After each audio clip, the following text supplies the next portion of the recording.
Hello दोस्तों, good morning all of you. मेरे YouTube channel में आपका स्वागत है। आज हम पढ़ेंगे बीए फर्स्ट ईयर का पेपर नंबर 2 जो है philosophical and sociological and perspective of education. ये है हमारा पेपर नंबर 2 जो बीएड फर्स्ट ईयर का है। उसी के अंदर महात्मा गांधी जी का दर्शन शास्त्र। तो महात्मा गांधी जी का दर्शन शास्त्र क्या है, किसे कहते हैं, ये देखते हैं हम। तो महात्मा गांधी जी ने कोई सिद्धांत निकालने से पहले उसे प्रयोग करते थे, फिर उस सिद्धांत को लाते थे। तो यहाँ पे महात्मा गांधी जी जो थे, इन्होंने पहले कोई भी सिद्धांत निकालते थे, निकालने से पहले वो उसे प्रयोग में लाते थे, प्रयोग करते थे। प्रयोग करने के बाद ही उसे क्या सही है क्या गलत है, जब वो सही निकलता था तभी महात्मा गांधी जी ने उस सिद्धांत को प्रकाशित करते थे।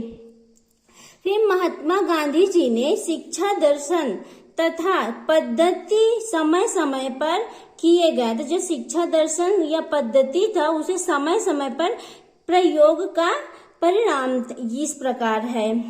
पहला पॉइंट है हमारा, गांधी जी ने टालस्टॉय आश्रम में अखबार निकाला था। महात्मा गांधी जी ने एक अखबार निकाला था टालस्टॉय आश्रम में। तुम अखबार निकाला आश्रम के प्रेस में, जो आश्रम के प्रेस में ही वह छपता था। जो अखबार निकाला करते थे महात्मा गांधी, वो उनके आश्रम के प्रेस में ही छपता था।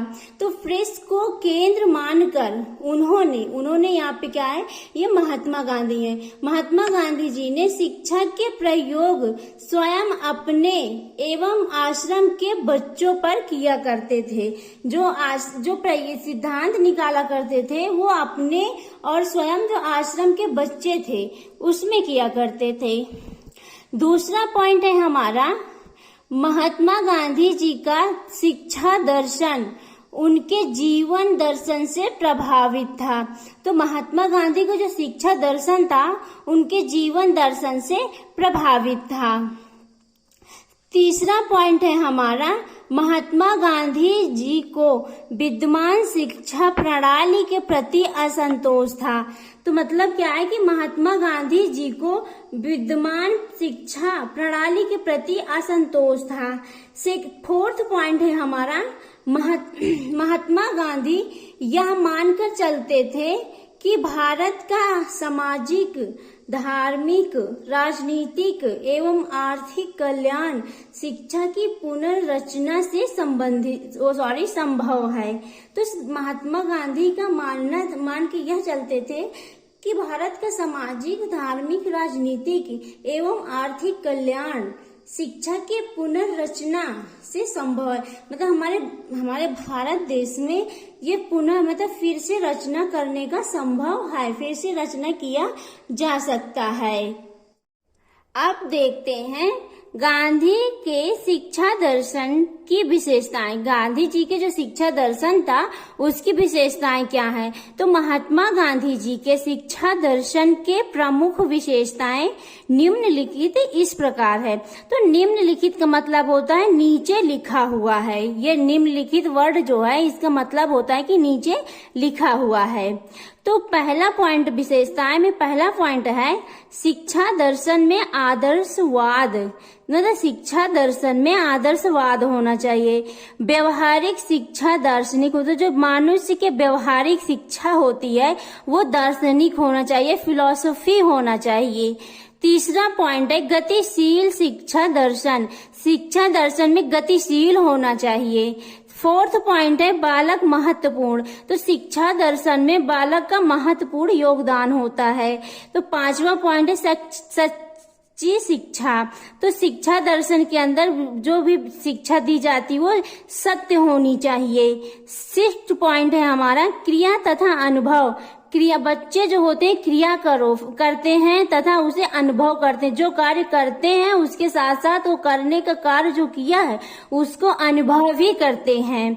7वां पॉइंट है आत्मनिर्भरता। शिक्षा दर्शन का तात्पर्य यही है कि बालक जो होता है आत्मनिर्भर होना चाहिए, खुद डिपेंड होना चाहिए अपने आप पे, दूसरों पे डिपेंडेंट नहीं होना चाहिए।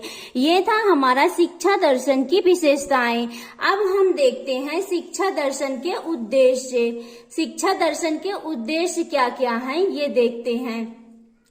तो शिक्षा दर्शन के उद्देश्य जो है निम्नलिखित है। पहला पॉइंट है हमारा चरित्र निर्माण का उद्देश्य। जो शिक्षा दर्शन होता है मनुष्य का चरित्र निर्माण करता है। सर्वगुण विकास का उद्देश्य दूसरा पॉइंट हमारा है सर्वगुण विकास का उद्देश्य। मतलब क्या है कि जो बालक होता है उसका सर्वगुण विकास होना, चरित्र निर्माण होना चाहिए, मानसिक विकास होना चाहिए, उसकी बॉडी का विकास होना चाहिए। सर्वगुण का मतलब सभी चीज के, मनुष्य के जो व्यवहार हो जो भी है सभी चीज का विकास होना चाहिए। तीसरा पॉइंट है आध्यात्मिक विकास होना चाहिए। आध्यात्मिक मतलब जो भगवानों पे मतलब विश्वास आध्यात्मिक होता है, धार्मिक होता है, उसमें विश्वास, उसका विकास होना चाहिए। नैतिक उद्देश्य, नैतिक का विकास होना चाहिए, इसका भी उद्देश्य है। इसी में सामाजिक विकास होना चाहिए, मतलब सोशल विकास जो उद्देश्य होता है उसका होना चाहिए। मानसिक विकास का उद्देश्य आदि। तो मानसिक विकास का भी उद्देश्य होना आदि है। अब हम देखते हैं गांधी जी के शिक्षा में योगदान का मूल्यांकन। मूल्यांकन क्या है? पहला पॉइंट है शारीरिक विकास पर बल देती है। जो दर्शन शास्त्र शिक्षा दर्शन होता है ये शारीरिक विकास पर भी बल देती है। कल्पना के विकास में सहायक होती है। जो व्यक्ति कल्पना करते हैं वो उसमें भी इसका सहायक करती है। ये शिक्षा दर्शन शास्त्र। ये था हमारा शिक्षा दर्शन। गांधी जी ने जो निकाला था शिक्षा दर्शन, उसका अर्थ, उसकी विशेषताएं, ये अगले वीडियो में हम देखेंगे इसके प्रकार और महत्व। मेरी वीडियो पसंद आए तो कमेंट में जरूर बताइए, लाइक शेयर सब्सक्राइब कीजिए। Thank you for watching my video.